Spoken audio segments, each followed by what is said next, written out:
Hey everyone, welcome back to another layout update.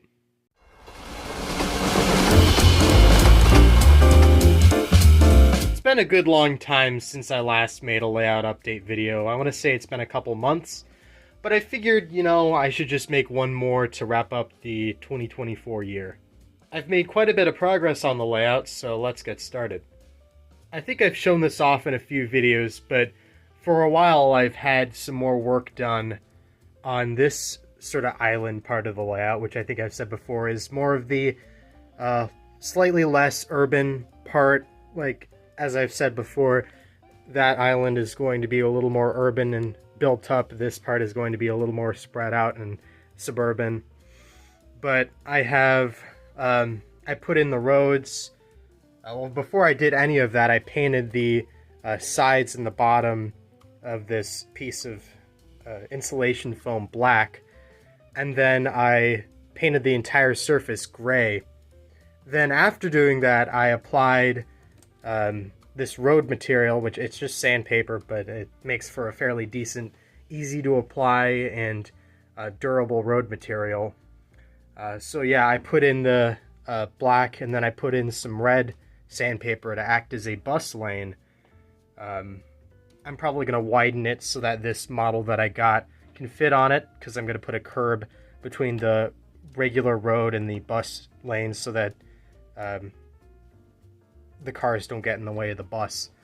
But aside from that, I've also tried out some curb and sidewalk work here. This is a piece of some kind of styrene building material foam from a hobby store, and it's been cut. I've put grooves in it for the sidewalk. I don't know if you're able to see that. And then I put a curb on with some craft wood. Painted it gray, and I think it turned out fine. I'm gonna make a little sort of curb cut thing in there with the plastic pads that let blind people know that there's a road there. But other than that, I've sort of got the idea down for what I might do with the curbs and the, I suppose, foundations for the buildings, because these rest on there. I'm thinking about using Plasticville here. I've painted up a few Plasticville buildings to look a little nicer. That diner will definitely get another coat of paint, probably like a nice chrome. I always like the look of a chrome diner building. And then I have probably like a pharmacy or like a Five and Dime or something there, and then a hardware store here. That's probably what that's going to be specifically. I had this little bus shelter that I actually put together a couple years ago, but I never really had a place to put it on the old layout, so I'm going to have a space right here. Of course, I'll put in a sidewalk and whatnot over here, but this is all temporarily put down, and I'm still figuring out exactly what I want to do for the final rendition of this area. Over here, the big empty space will probably end up being some residential stuff. I was considering industrial. Maybe it'd be cool to build a big model of a power plant, because I always wanted to make, I don't know, like a model of a big, like, nuclear power plant or something. But that might not make sense being so close to buildings. Usually when they build any sort of big nuclear or big power plant in general, it's going to be far away from, populated areas. But I don't know, it's a model train layout, and I think power plants are pretty cool, and I like electrical stuff, obviously, so I feel like it would match the vibe of the layout, and I'm considering doing something industrial like that, although it isn't a for sure decision right now. While we're over here, I guess I'll add in that I put some yard lights in here, mostly as a lighting effect to illuminate the trains as they go by. And I must say, having all the lights off besides these and having the trains run around is pretty cool.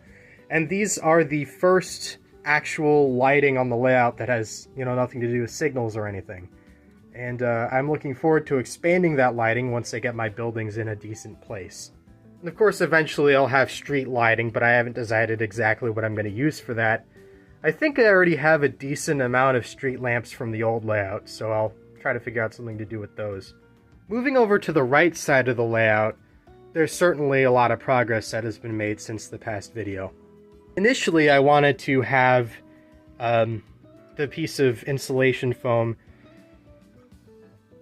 be very similar to the other one in the way that it would more follow the contour of the curve track here, and the supports were originally here and here, those two supports, but I ended up moving them behind the siding and having this open area so I could put in this warehouse building and also have a little bit more space on the bottom, which that's a good thing for this and some of the industrial things that I want to model. But in terms of modeling the city, I had to scale back my ambitions a little bit. Originally, I was thinking about having this be like more of a serious downtown. Maybe I'd build like a scratch-built, taller, more modern skyscraper building. But eventually I kind of decided against that, as I don't really have the space to do that in a semi-realistic manner. So I decided to just do something that's maybe a little more of an older, developed urban neighborhood, as opposed to this, which would be maybe a little more suburban and newer. So I made use of mostly MTH urban buildings, and they look really good. I like these corner buildings a lot. These row houses look nice. That hardware store will get a little bit of work. That's a Woodland Scenics kit, and so is that bike shop. I definitely want to work the bike shop in there too. Maybe not at an angle like that. I don't know how I feel about that, but I'm still figuring out what I want the road layout to be, because this is a very weird shape to lay out sort of a city grid on. So yeah, I'll definitely figure out what to do with that. Well, I'll definitely have a road going this way and then another one this way and have some sort of intersection. But then I don't know what to do with the plot of land outside of the intersection right here, because in real life there'd probably be a building there, but it ends and then goes to this, which isn't super realistic. Again, the boundaries between the world up here and the world down here are not exactly realistic. Again, like you wouldn't have a shear drop like this or anything like this whatsoever in real life. But I'm going to have to find a way to blend these two together in a way that looks good. It doesn't have to be believable or anything, but it just has to look good and make sense to some degree. Moving back down to here, I made a little, I guess, loading dock or loading pier or deck or whatever, mostly out of wood. I think almost entirely out of various types of wood. Every single little plank on there I laid out individually. It was very painstaking to do that, but in the end I think it turned out really good. It's a nice little deck to park some boxcars next to, and the height, I don't think you could see that with the camera, at least as far as I'm willing to show you, but this lines up perfectly with some unloading doors on the warehouse building here. So I'm pretty happy with that. I don't know what I'm going to do with this space. Probably just put some junk there and make it look like sort of a general sort of industrial area. Then here I might have sort of a road and a truck loading dock, and I'm probably going to take this yard light and put it either here or over there or something like that. In fact, actually over here might be a good place. I'm still thinking about it. And I also have some floodlights, so I could possibly use a floodlight over there to illuminate the area. Maybe I won't. We'll see what happens. I've been doing a decent amount of work regarding all of the models of electrical infrastructure I have on the layout, and sort of what direction I want to take everything. And the direction I want to take everything is a new direction with much more refined construction of things. That's going to cost me a little bit more than what I have initially, but it's going to look a lot better and be reusable for, well, a hell of a lot longer than these possibly could be. Before I talk about the catenary, I want to talk about this electrical pylon that I've roughly put together just by soldering some pieces of HO rail together here. I'll probably do something different in the end, but this is the general shape I want. I did this so that I could fit 6 phases onto these. The previous pull that I made that was pretty rough just had 4 phases, which is not at all accurate for power transmission like this. So I'm going to have a 6-phase power pylon here. I'm going to solder everything together and make it look decent. Although this, again, is rough. I didn't really measure a whole lot. I just tried to get what it would look like. And so far, I want to take this towards being a very accurate and well-proportioned model. But I suppose more relevantly and probably more interesting to all of you is the overhead catenary for the trains. And what I've been doing here is building some new, nearly all brass, but they are all metal catenary masts that I'm hoping will be a lot more durable and will last for a lot longer, and will make a more rigid and good-looking system than what I have currently. So as I've said, what I have currently is a very plasticky, rough, non-rigid system. I mean, it is rigid catenary, it's not tensioned, and I plan on keeping it rigid, but the poles themselves, the line masts, are a fault in this system because they bend a lot, they move a lot, and they tend to break. I've broken off one of the panels here to show you how these are put together, and it's all just super glued plastic. As you can see, I can kind of tear it apart. Look, all of that comes apart really easily, and you end up with, you know, a very loose joint here, and that all tends to break apart. But with what I've built here, this is a lot more sturdy. You push up on it, it really barely moves. You push up on this and it goes all over the place. These have a much better method of being tied into the layout.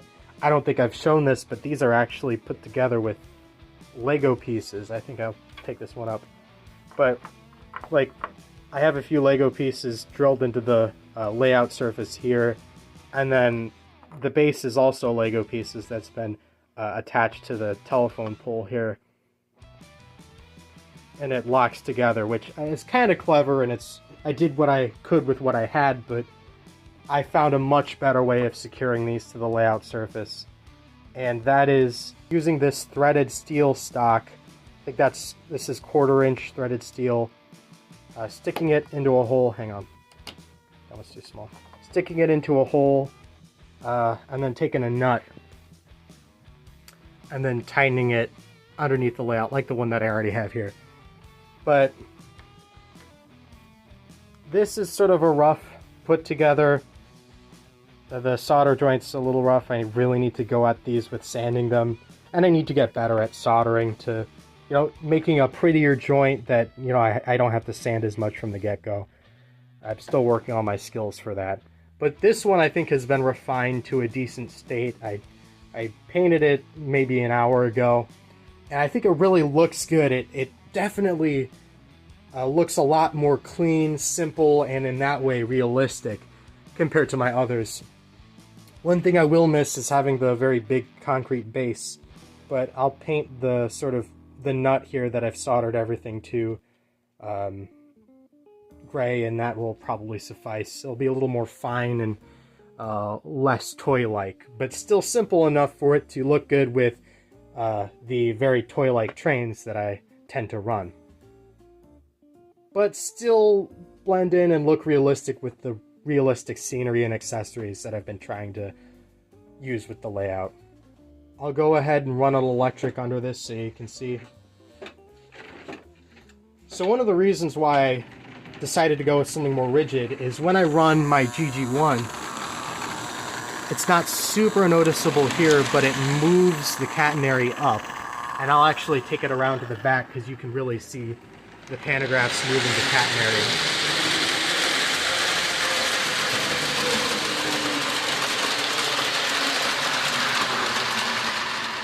I don't know if that really shows up on camera too well, but in real life it is very jarring.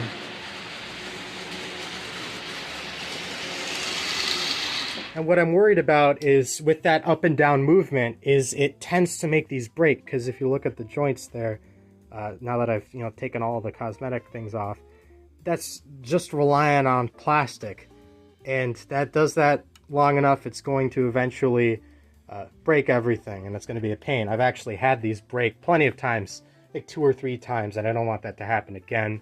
It's not a good look. It's not like as refined as I want it to be, and I needed to move on. So then let me run the GG1 under this new mast.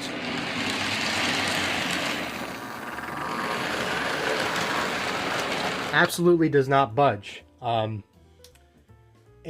obviously, well, that's because this is all brass construction for the most part. And then because it's held into the layout with a nut tightened on there real nice. So I'm going to slowly roll these out and replace these catenary masts one by one with the new ones. This one is in line to replace this one because I just tore it apart. But there are a couple more things I need to do before I install this. And I have the materials to build at least 6 of these so far. And it isn't exactly cheap, but the thing is, once I put them together, I'll be able to use them on layouts over and over again, and I'll be able to make adjustments and whatnot for the height. You know, I'll have to desolder a few things, but whatever. If I ever need to have a different height on a different layout, but I'll be able to adjust the position based on how they're mounted to the layout. So really, if I'm spending, even if I was spending a grand total of, I don't know, like $10 per pole, which I absolutely am not, it's probably closer to 5 per pole, maybe even less. I'm getting something that's going to last me for a lifetime, pretty much, if those solder joints can hold up. And chemically, everything seems fine, and as so far in testing, it hasn't come apart, so this should be fine. I think I've gone on long enough about the whole layout and everything. 2024 has been a very transformative year for the channel and for the layout. It's the year that the catenary went up, and it's also the year when change started to happen to it to make it even better. So I'll leave you with that, and I hope that next year will be just as incredible as this year for the channel and for the layout and my hobby. So I thank you all so much, and I thank all the wonderful people that I've met over the course of the channel, and over this year I've seen a decent amount of growth. And I seriously appreciate all the things that you do to make my life wonderful whenever I look at my comments and I see you saying nice things about the things that I make, and it really makes me want to continue. It gives me that drive to work on things further. So thank you very much, and have a happy new year.